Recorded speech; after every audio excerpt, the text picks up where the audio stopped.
Welcome to the Freud's Angels weekly reading, bringing the collective guidance and understanding for this week's energy. Remember, never give your power up to a reader or a reading. You always have the power of autonomy. Hey, angels, welcome to your weekly reading. We're reading from September 7th through the 13th. Okay, y'all. We will get into the eclipse stuff a little later, but we're going to talk about our cards first, and then we're going to talk about the eclipses because I think that's a longer conversation. So, Vanessa, what came up with your mermaids? Since you decided to pull another card because I had this didn't change anything either. I sent you, sorry, I just sent you the picture of it, and you also got a picture of my sister's dog because I apparently clicked both. So enjoy Roscoe. I'll go pick.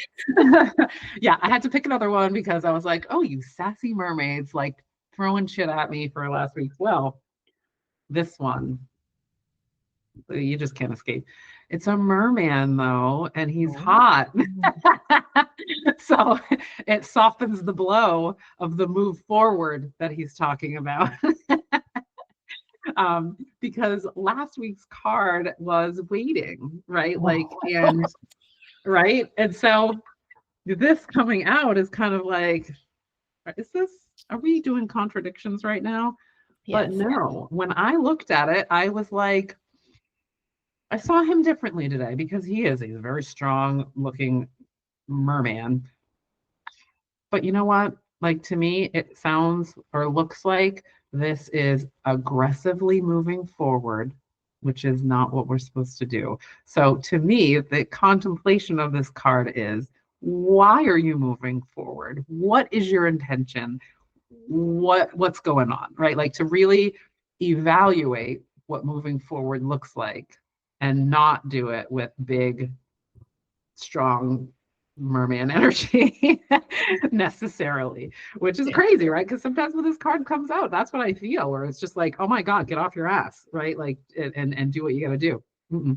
Today, I definitely felt it. Like, he never feels menacing to me, but today he feels menacing. When I look at him and I'm like, oh God, that's that rush energy. That's that get it done. And we were just talking in the last episode about Virgo season being something like about that, but that doesn't mean just do it, right? Like, it doesn't mean at all costs move forward and start making plans and start implementing. Like, you still have to do it with care, and you still have to do it, not from your saboteur energy. and like, yeah, so that's what I feel like is asking of us is, what is your intention and what is your energy moving forward? Because when we talk about manifestations, we manifest from our feelings and the energy of our feelings, not from the energy of our desire or what our brain is telling us that we want. It's what we're feeling, our vibration, right? And so if my vibration moving forward is harshness and just like kind of negative energy or rushing energy, I'm not likely to get the result that I'm actually looking for, right? It doesn't mean not moving forward. It just means, like, check yourself, check your energy as you're moving forward and why you're doing it. So that, to me, is what this merman came to say, which is, I don't want to hear it, just like I didn't want to hear it. It's very Saturn energy with the Saturn retrograde in Pisces, man. So there we have it. From the merman, from the hot merman. He's got abs and everything. he's like an old Jason Momoa. Poseidon of the sea, man. Yeah. Oh man. So I think it's funny. I had to giggle because the surrender card is surrender obsessive thinking. And if you're obsessing about a person or situation, turn the dilemma over to spirit. Doing so will help you bring clarity or even solve the problem. And here's the thing is, like, I think the reason that card feels so aggressive is because of our obsessive thinking. It's because we're stuck in obsessiveness and we're worried about the outcome, or we want to change it or manipulate an outcome. And then, like you said, it's that point of just move forward, like stop it. And so, yeah, I think together, which part of me is like feels a little attacked in some ways. Yeah, I'm making a lot of But faces over here. I'm not yeah, feeling good about this. it's that, it's like you said, Vanessa, of like, where's your energy at? Because if you're in obsessive thinking, you're in the like cyclone, like Tasmanian devil type energy. You're in this like constant, you're in your head, you're not in your heart or your body, you're in your mind because you're worried about outcomes, you fear what will happen. There's all this energy that is manic. And so when we move forward with manic energy, what are we going to get? Manic situations. We're not going to get the situation we desire, or even just a better situation than what we have. And so when we surrender the obsessive thinking and we become still and acknowledge the fear, acknowledge why we're being obsessive, because that's most important, I think, is to validate that feeling of the need and the fear, and allowing the fear to exist without needing to change or do anything or go away, but then move forward with the knowledge of, A, I'm afraid, or I have fear around this, or I'm worried that if it doesn't turn out this way, then this means something, or this doesn't mean something. We have to acknowledge those things and then move forward, like taking that moment and clearing the energy so that you're moving forward with the knowledge that you're afraid, because feeling afraid and worried about the outcome, you can still be in your heart and you can still be in your energy and in a manifesting energy that will manifest what is for the highest good. But when we acknowledge it, the reason why we get to obsessive thinking, because believe me, I know I've spent my entire life obsessively thinking. I have always done it. It is a thing I do. It is used to be part of my personality. And it is sometimes still when I get really upset about something. But obsessive thinking is the lack of acknowledgement of the fear of the reason for the excessive thinking.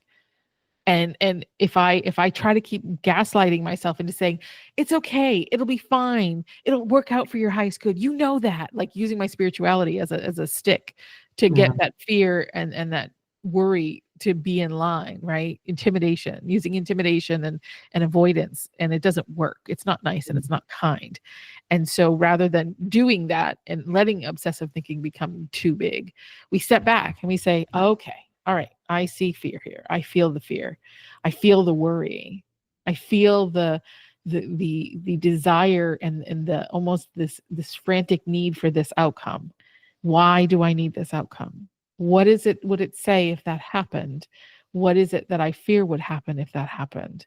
And to really understand it, to give it its space, because most things that get to that height are because there's things not being attended to. And I'm not saying you have to go in full on like I do, with full on like conversation, like, but it's just acknowledging that within you and giving it, it's like, okay, I see you're afraid, and there's your fear because of our situation, what we've experienced in life is valid. The fear is valid. And we don't have to not be afraid and move forward. It's not about feeling fear and moving forward. It's just about knowing it's there and giving it its space, but making the decision that I feel this in my heart. I feel this in my body. I'm still going to move forward with this. And but I'm going to be here and support myself when it doesn't have the outcome, if it doesn't have the outcome that I want, or if the outcome comes and it's a relief, right? It's a relief because even if it didn't happen the way I wanted it to, it still happened, and I realized why it needed to happen that way.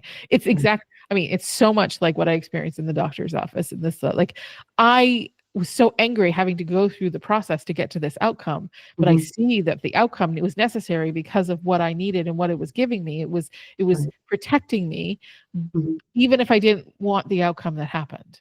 And so, and I see it now, but throughout the whole thing, I honored what I was feeling. I didn't gaslight it and try to tell me I was crazy and ridiculous and being overly sensitive. I was just like, that sucks. And I gave it its space. And so it was easier to accept the ending because I understood it better, because I gave it space. And that's, I think, with any emotion, it's not always easy, but it's important that we begin to just acknowledge. And then the obsessive thinking happens far less than it would. And, and I've tried it. I've tested this out, guys, many times. Professional trier of this concept. Obsessive thinking. Yeah. obsessive thinking, again, like my saboteur loves to do it because she thinks it's logical and is like, you'll figure it out if you just think about it hard enough. Right. And it's like, no, that's not ever happening, really. You know what I mean? Like sometimes you get some stuff, but what ends up happening is you're making up a lot of things and then believing them. And that's really what we don't need to be doing, right? Like we really need to be like in that, like you said, that spiritual place where we're not spiritually bypassing it, but we're saying, we're kind of sitting in the middle of being like, this is how I feel, this is what feels real. However, there is process here and there is outcome that I just don't understand yet, but I will, because I always do, right? Yeah. Like I always look backwards at literally everything, even if it was super painful, and like, oh yeah, okay, I can see that. I can see how that was the process, right? Like, but then usually, I'm like, how can I make it so that that process doesn't happen like that again, right? Like that's my, when I'm sitting in my fetal position going, yeah, we're never gonna do this again. So we're gonna not obsessively think about it, but we are going to like see the process, look at it, feel it once we get through it. But right now we're in the middle of it and we're just going to like say over and over again that we're never going to be in this position again. And that's going to be our, our mantra to get through it. But it's so hard, when things matter. And that's the thing is like, whenever I'm obsessively thinking about something, it's really just that signal of how much this matters. Yes. Yes. Vanessa, who never gets teary, almost started crying. But then stopped herself because that's what she does. Yeah, like that's the only time that I obsessively think, because otherwise I don't give a fuck. I don't have time, right? Like I don't have time to obsess about stuff. I've got to keep moving forward. So when I notice that I can't stop thinking about something, it's that signal of like, this really matters to you, right? So maybe you can think about it, but don't think about it this way. Like, you know what I mean? Like turn inward and think about why is this so important? That's maybe what you should be. If you're going to overthink, which you love to do and you're probably going to do anyway, let's overthink your feeling and why it's there, because that will be way more productive than overthinking the situation and all the possibilities that you'll never fucking probably know anyway. Yeah. Oh my God. Oh my God. Yes. All right, friends. Let's talk about the eclipses. Let's do it. Happy eclipse season. Today is the oxymoron. I'm just kidding.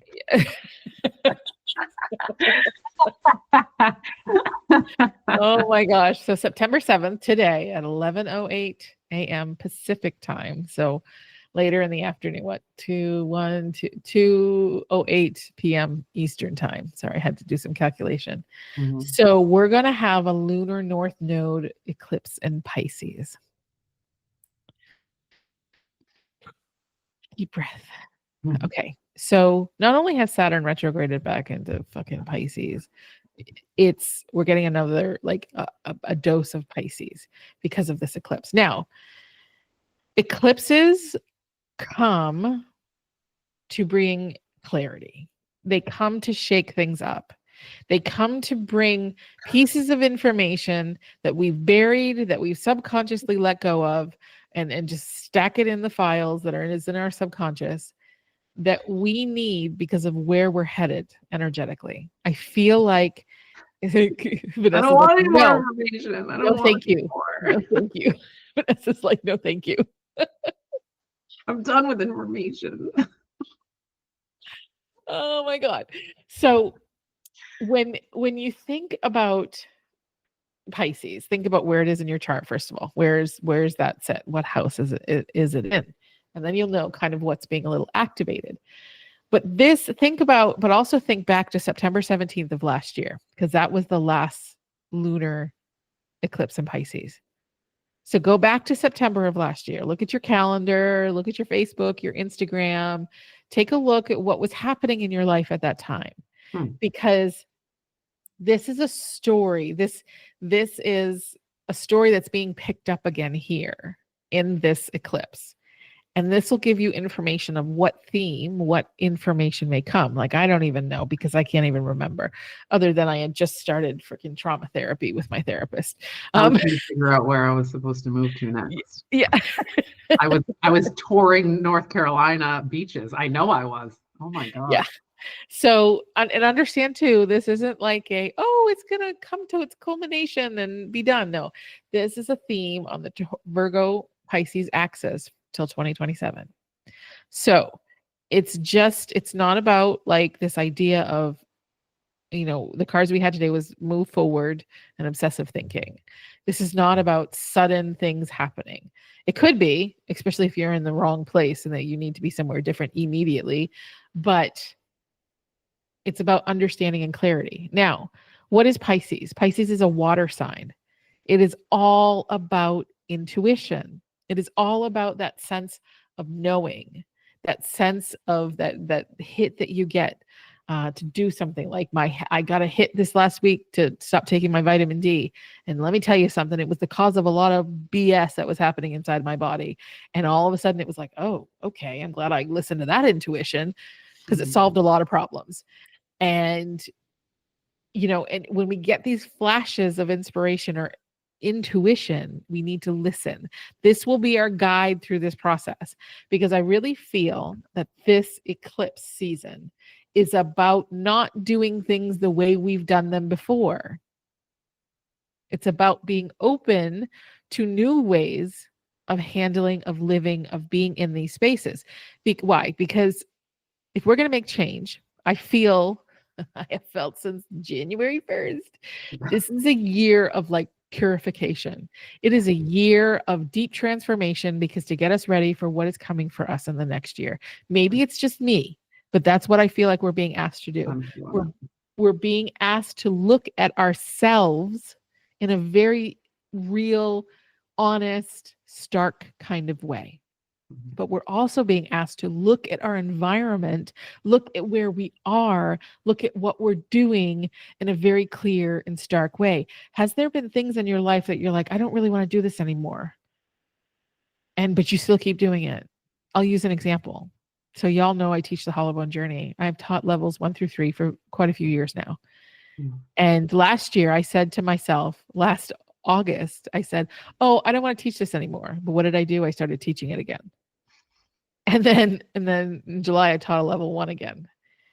And I was like, and the amount of force that I had to do to get myself to teach it, not because I don't believe in it, not because it isn't wonderful, but because energetically, I have evolved beyond this. I have evolved beyond it. I am being asked to step into my own sense of what I'm bringing to the world. And it's not that I don't want to do that. It's just not in alignment with where I am vibrationally. But Vanessa knows. I've said I don't want to teach it for like almost 2 years now. Like every time I teach it, I'm like, that's it. I'm not teaching anymore. And then I'm like, yeah, I'm teaching level 1 through 3 next week.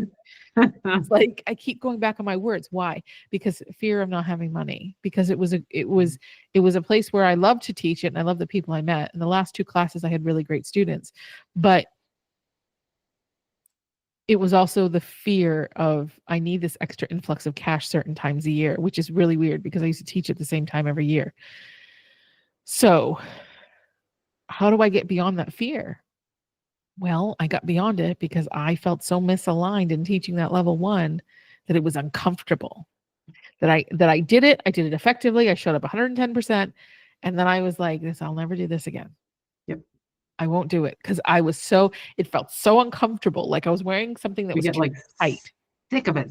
Like, yeah. Sick of it. Like not in like, again, like you said, like, it's not like trash this, but just like, I'm so not like the alignment is so off. I can't even be here. Yes. Like I'm so grateful it was only a level 1 and it was only 6 weeks. I'm so grateful. And and I enjoyed doing it because I had really wonderful people in the class and I really loved it, but I didn't no more. And because it had to get to that point for me to make that decision. And there was also fear of losing my connection with the person who channeled it. Like I value our relationship, our friendship. And I thought, oh, if I stop teaching this, then I will lose it. And so, and having the conversation with her and talking about it and being like, I can't do this. And she's like, I expected you to evolve. Like the whole purpose of this is to evolve. And she's like, and so you're evolving is just proof in the pudding that this happens when you work with this energy. So she's like, it's okay. And I'm like, oh, okay. Like it was just, it put me in a position that I could finally put that to bed. I don't have to worry about it anymore. Does a thought come up sometimes with, maybe I'll just do like a level 1 here or something? And I'm like, no, we're not doing level 1. We're not doing this. We're not doing this. We are teaching our stuff, which right now I'm in the middle of a sacred body path class, which is amazing. I have beautiful students. They are amazing. They're teaching me a lot just in how because it's the first time I've ever done it. So like, it's like, I'm learning as I'm going and I'm learning more and more. And it's like, oh, it's far different when it's something you're bringing in. You own it so much differently. You're so much more passionate about it and you're able to teach it so much more effectively. And it was just like, and just to see, and I worry because, I feel like I'm responsible for their outcome, but I'm like, no, you're not, because they are, but you're responsible for giving them the information to have the outcome that they're meant to have. And so it's been a great learning experience and I love it. And we're still doing it for another 8 weeks. So it'll be another 2 months, but it's these Pisces seasons, this last year, this has just been this massive push of like, get out of the nest. You can fly, you need to do it. And I think that all of us are being challenged in that way, in some sort of way. And it doesn't have to be big major things like what you do or how you shine your light. It could be small things. Right now, I'm going through a massive realization when it comes to my body and how I treat it and the things I feel about it and my relationship with it. And it's like, it wasn't comfortable to hear how it felt. And it wasn't. Here we are. and but why? Because it's the Virgo, it's the Saturn in Pisces, it's the eclipse season that's happening. It's major transformation. It's aiding you in the transformation. But we have to understand, sometimes we think, oh, transformation is going to be all great. It's going to feel so good. And it's like, no, it's not. If you need transformation, you're going to be feeling some kind of way because you're going to have to either A, face things you don't want to face, or B, go through or work through things that you would rather not. Yeah, like the Phoenix is on fire first. Yeah. Yes. So, and if you think about the North Node and of the moon, and you just, it's like this sense of like of hunger, like your hunger and your desire for certain things in your lives, like how it feels or what you want in your life. And this is just like this sense of like, use that hunger, use that feeling to catapult you to make the changes, to learn to be soft with yourself, to learn to understand, to not run forward and move forward with obsessive thinking, as we talked about earlier, but to move forward with this sense of commitment. One of the things we started when I just started this class was to commit to something, not just intention. See, intentions, they're nebulous. You don't have to own them. You just have to wish for them. It's like wishful thinking. But when you commit to something, it's a vastly different energy. I have experienced that in myself in this last year. But when I started this class, I'm like, bring your intention, because that's fluid. Like, this is what I would like to happen, this and something better. But what is your commitment to yourself? What is your commitment to your body right now? Like, through this next week's, and the commitment can shift and it can grow and it can change. But when we commit to something, we say, I'm in and I'm invested. And then it sends all the green lights to the universe and is like, oh, she's here for it. And so when that happens, you're also going to be brought all the things that you need to look at. And so sometimes it's not comfortable, but it's important. You want to be released from your suffering. You want to have the life you wish to lead. You want your life to feel a certain way. Well, sometimes it's about getting your hands dirty. Sometimes it's about healing, composting some of the things that are in your life, habits, feelings, belief systems, trauma. Like, it's not to say we get rid of things, but we compost the current state of them. Like, all the things I'm learning in trauma therapy will always be there, but I will be less reactive to them, because they'll be like, they may say, hey, that feels like this. And I'll be like, okay, but we're safe and we're okay. And we'll help them. I've learned. And so when we are faced with eclipse energy, go in with a commitment. What are you going to commit with? Like, for me, I'm committing to be open to new ways of treating myself and living my life so that it is in alignment with what I desire in my world. And saying that makes me want to throw up, because I have a feeling. When you were talking, I was like, oh, she doesn't ask me. Yeah. Because I have a feeling it's blank right now. I'm not committing to shit. Yeah. So it's that kind of that moving in. It's open heart, firm boundaries. Yeah. Yeah. And I know, I mean, we joke, right? Like, and I joked about being like, oh, oxymoron, happy eclipse season, because that's exactly it, is that I feel like, it's like your eyes being like pried open and you cannot shut them, but it's what has to happen, because me shutting my eyes is what continues to, create these cycles that if I'm asking myself to change, which I am, like there are things like I definitely am ready to figure out how to create and live within the relationship scope, of having a partner. And I know that what I'm learning right now is to help me do that, because there are things that I know I'm getting in my own way, or else I would already be there. You know what I mean? And that's that eye opening of saying, well, if you're asking for it and you really are in that vibration of it, which I really am, of wanting to pull it toward me, like, it's not going to come if you're going to drop it. Like, it's not going to come all the way to you if you're going to drop it. So we've got to get the butter off your hands, girl, so that you'll hold it when it gets here. Like when I was talking to my sister yesterday and talking about, like, could I, right? Because I was given this promise a few months ago, like, uh, you know, when you're, like, you could be watching football and I'll just like make you food and bring you stuff. And I was like, what? Like, no, like my immediate reaction was absolutely not. That's not how it works. I make the food and I clean up the stuff and I watch the football. And I'm like, like, is that partnership or is that not? Right. And so I was talking to my sister yesterday about that, about being like, okay, so here's what I say I want. And then I'm not willing to give up any control whatsoever to have that. Like, what I actually embody is not partnership within myself. Like, I'm asking for something that I won't allow.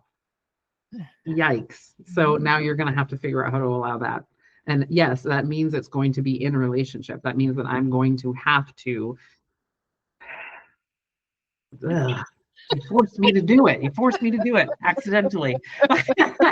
I'm going to have to be brave and allow a person to come in and provide that for me and white knuckle it, because I want it, because I do want it, and I deserve it. And so that's what has to happen. But now my eyes are wide open to the ways that I don't do that, to the ways that I make excuses for people who don't want to do that for me, the way that, I mean, just going backwards in time, I had like a person from my attached to my past, she's not from my past, attached to my past, come in and remind me of all kinds of things. And then I was in that past relationship exploring all the things I'm still doing today and being like, wow, this is ugly. Like, I'm not feeling great about this. But yeah, that's what you asked for.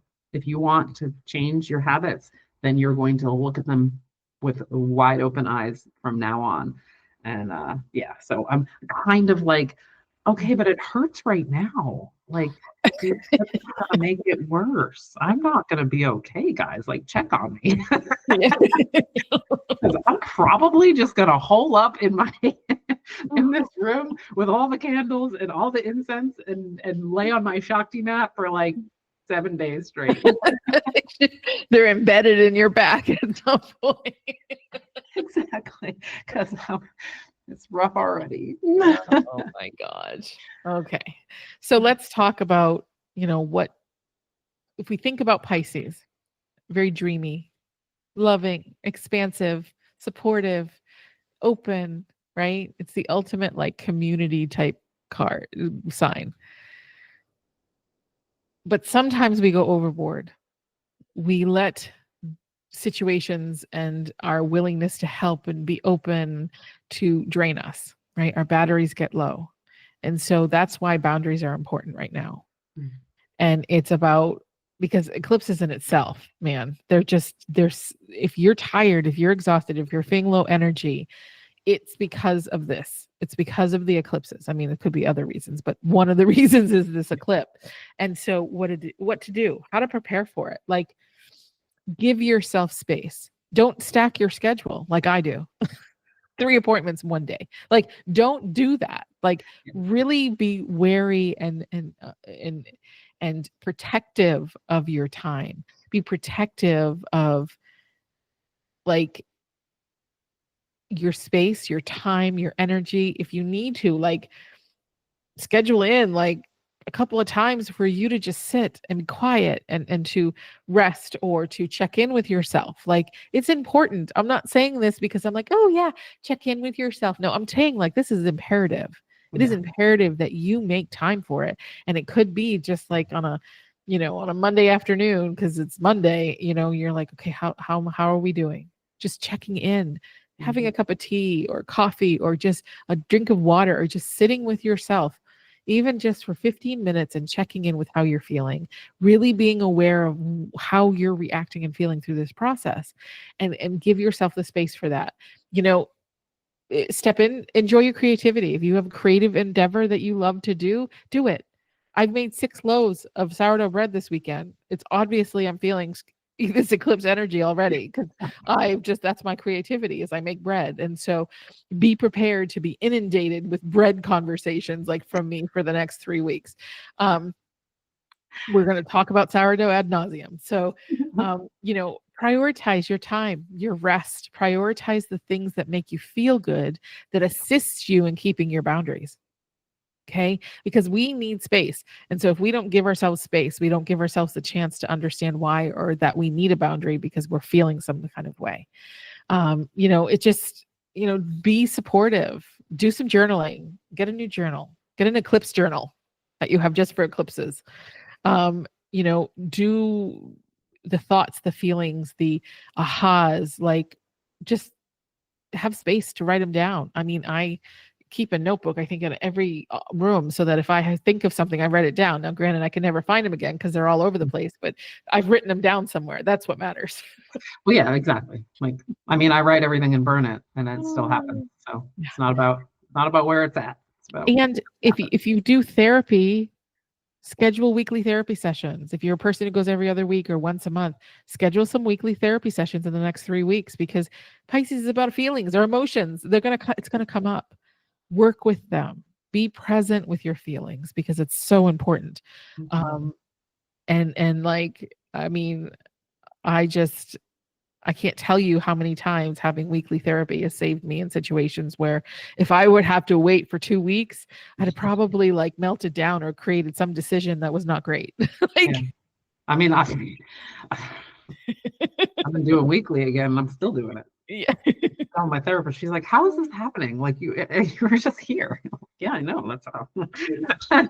That's why I'm here right now, is because you're helping me do less of this, because this is a lot, like with what I hold as a therapist myself, and what I'm going through in my own life, right? Like, it is important to have that space, really, to explore that stuff. And I think sometimes people don't realize what they're actually going through until they start to talk about it. I mean, definitely that's what happens to me a lot, because I have to compartmentalize so much that, yeah, I sit with myself a lot, and I'm usually like pretty conscious, but the depths of it is where that's what I do when I sit down with, Yeah. I mean, I'm thankful that I found someone here, because I was terrified. Like when I left South Carolina, I was like, man, I'm screwed. Right. Like, and that's probably why I was crazy, was because I didn't have that person to do for me what I do for other people, right? Like to just, sit and hear and have questions being asked, right? To bring you deeper so that you're experiencing the totality of your emotions, right? Like I can't tell you how often, right? Like when we talk about emotion, I sit down with people and they give me their surface level emotions. And I'm like, that is not it, man. We've like, here's the feelings wheel. Give me a different one. Right? Like you're not just angry. What's underneath your anger, and using the different ways of examining what's really going on to get at the root of it. Yeah. Sorry, I'm making No. noise over here. I just dropped it. I didn't hear it. Yeah, I didn't hear it. Oh, okay. It's like, ooh, sorry. But yeah, my therapist has a feelings periodic table, which I think is fascinating. It's super cool. And she has the same issue with me too, because I talk about logical things and she's like, what are you feeling? I'm like, well, I'm feeling this. She's like, that's your brain. What are you feeling? I'm like, sorry. And a person who talks about her emotions and others' emotions so much, I'm like, you think I'd be able to identify my own? Well, I struggle too, friend. So believe me, I know. Yeah, it's hard, especially when you're on the spot too. Like I feel like that happens, you're on the spot. Like I don't know. I don't fucking know any words anymore. Is constipated a word? Can I feel emotionally constipated? 1000%. Oh, my friends. Yeah. So, kind of take for 3 weeks, these next 3 weeks, man. Yeah. 2 weeks. 2 weeks. Sorry. 2 weeks. These next couple weeks, really take the time. Don't try not to make any big decisions because the energies are wild, but you don't stop living life either, right? You don't stop living life. So do the best you can. Observe yourself, observe where you're avoiding your feelings, observe where you disassociate, not to shame yourself, but just to understand and get creative. Get those paint sets out, get the writing journals out, or get the, brush off the files on the computer of all the things you wanted to do and write and create, just really connect to that creativity that screams to be a part of your life, but sometimes doesn't because we're overworked. Mm-hmm. Yeah. So our money mantra this week, I am ready to accept even more abundance in my life. Yes, bring it in. I'm open to receive, my friends. In all forms. Yes. Mm-hmm. And expected and unexpected ways. Yes, ma'am. Yes. So we should have a podcast this week. I hope we have a podcast. We've been talking a lot today, so it's really late. So it may be like this is the podcast this week. Yeah. It was so long. I've lost all track of time. I have no idea when we started doing this. I know what time we sat down. That's like it. But I do feel like I've had enough coffee that I can probably talk for another 3 hours. So okay, so we're good. So you'll have a podcast, guys. So we love you. We hope you have a good week. Happy eclipse season. We're here if you need us at all in any way. So just reach out. You know where to find us, and we'll talk to you soon. Yeah. Oh, yeah. Thanks for listening. We hope we gave you something to support your journey. Check out our Facebook or Instagram page to connect with us. Have a great week.